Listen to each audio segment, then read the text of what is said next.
to allow couples to have 2 children. That happened in 2016. How alarming are the figures and what factors are driving this trend? What should be done? Joining me today is Ms. Dong Yikun, Research Fellow at the Modern Education Institute at the China Academy of Management Sciences, and also Professor Jinzhao from Beijing Foreign Studies University. Let me go to you first, Ms. Dong. According to figures published in early February by China's Ministry of Public Security, China saw 10 million births last year compared to 11.8 million in 2019. That is a 15-year-on-year drop. Why aren't Chinese having more babies? Well, I think this is not an overnight issue, and this is overnight thing. It's not unique for China. I think this is we have seen a similar demographic problems across developed nations internationally. So there are several factors that contribute to this result. Not all factors are bad. So it really impacted by the increasing costs for having children, to bring up children, and also another factor is more women in education and work, and a better access for contraception, and also we have some the pollution that really damage the sperm quality, so on and so forth. This is really complex factors that lead to this result. Okay. Professor Li, what do you think? And perhaps more important question is, do you think this trend where Chinese have less babies will continue in the next few years? Or perhaps can this trend be slowed or even reversed at some point? Yes, I think the trend will continue. And the simple and direct reason for this sudden drop of this 2020 actually is a very simple statistical reason. It is because of the drop of women of childbearing age. Actually, since 2011, the total number of women of childbearing age in China has been declining drastically. So, for instance, in 2019, we had less than 5 million people, 5 million women of childbearing age.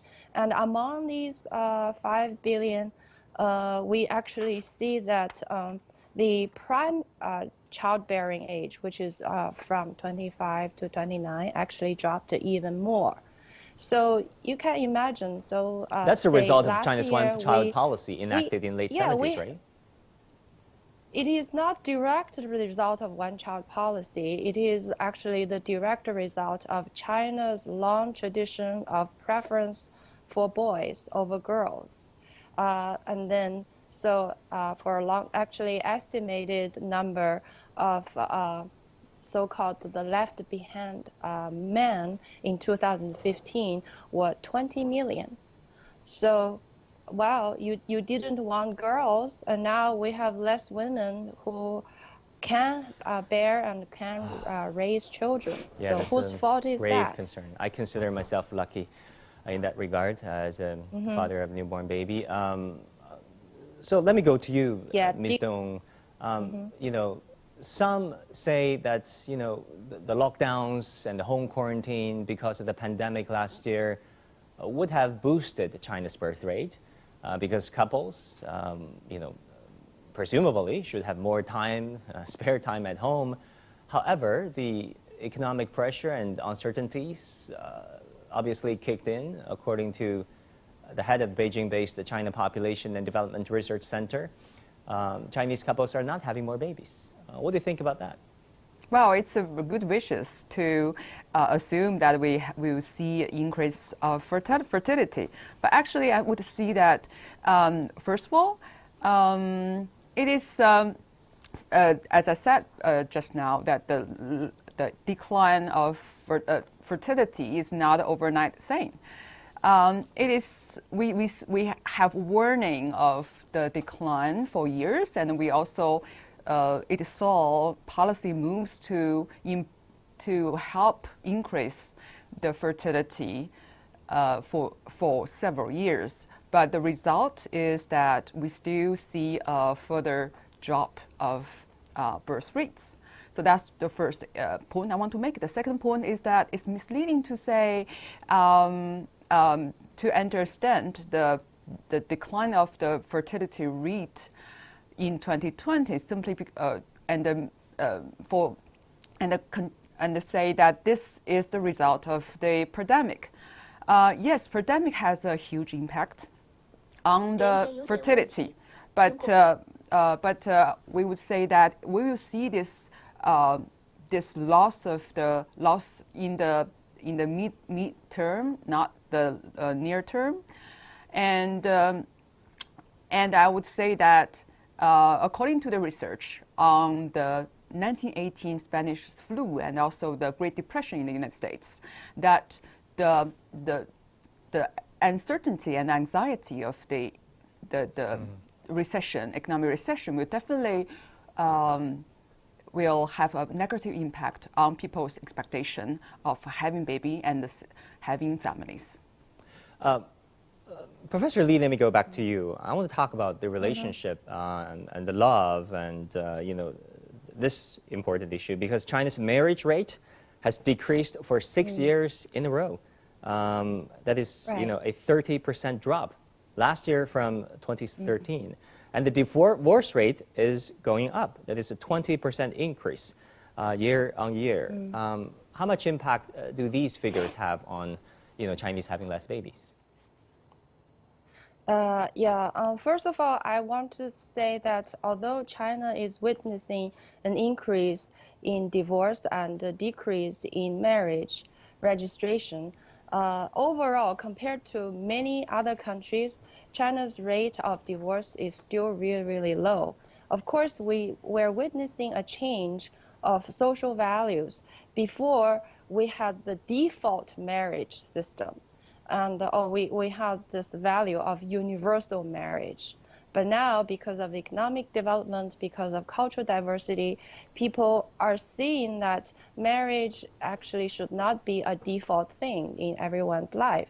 So divorce rate is still very low as compared to many other countries. But I say I also witnessing that the total fertility rate of women, which means women the number of children a woman gives birth to before she reaches 49, the world average is 2.5. China now is 1.5, which is even below the average rate of 1.7 of many developed countries. So I really see this increasing reluctance of giving birth to babies among Chinese women.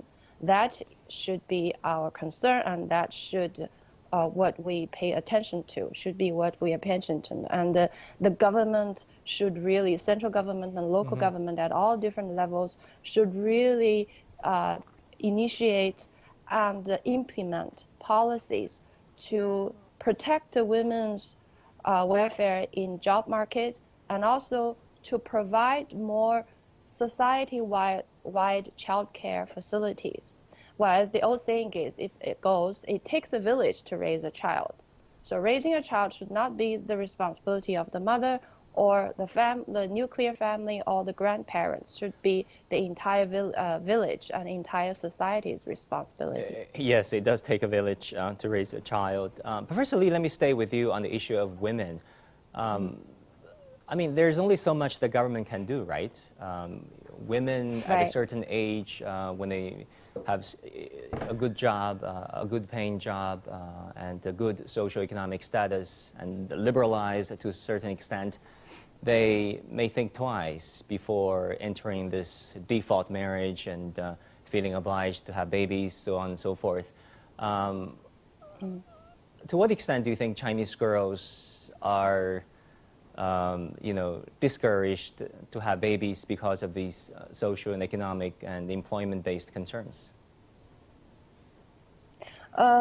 A significant concern, is widely shared among at least the college women I'm teaching about the excessive burden of developing their career at the same time having to raise the entire family and have most of the responsibility of child raising, I mean. But I'm not saying that Chinese men are not shouldering social burdens. For the majority of Chinese men, they face excessive burden of being the breadwinner or having to have a family, and also having to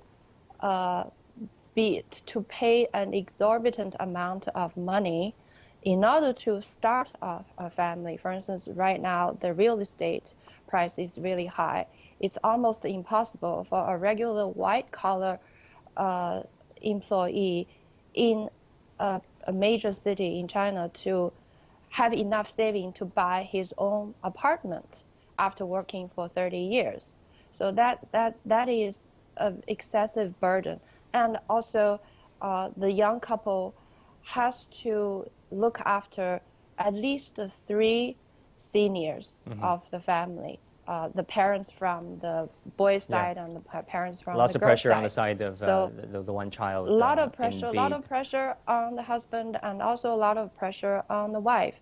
The wife has to juggle both career and the family, and the husband has to look after not just the nuclear family, but extended family. I want to go to Ms. So, Stone for a second. Ms. Stone, I mean, looked at globally, how would you compare China's situation with some other, let's say, developed countries like Japan, South Korea, Western European countries? Is there a correlation between economic development and having less babies?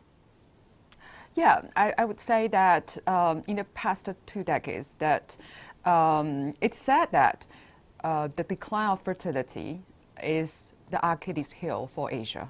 So our neighbors like Singapore, Japan, South Korea, they have been working very hard to deal with the low fertility rate. So China just joined this club in recent years. So I would say, yes, there is correlation between these 2 factors. And I think what we now, the major concern for us is not how to really push people to have children. Rather, I think what is more important is to understand why it is a low fertility situation all bad thing. How can we adapt to this continued low fertility? And what are some policies from the perspective of government to really help, really, we say, stimulate this kind of orientation, this trend to really benefit the whole society, and also encourage individuals to take positively of this of the social changes in the that impacted by the low fertility. Yeah, this is a multifaceted issue. I want to thank both of our guests, Ms. Dong Yikun, as well as Professor Li Jinzhao. Thank you both so very much. And that will do it for this edition of The Point. As always, follow us on Facebook and Twitter using the handle Liuxing in Beijing. Download the CGTN app to watch our program, or go to YouTube and look for CGTN The Point. On behalf of our team, thank you for watching.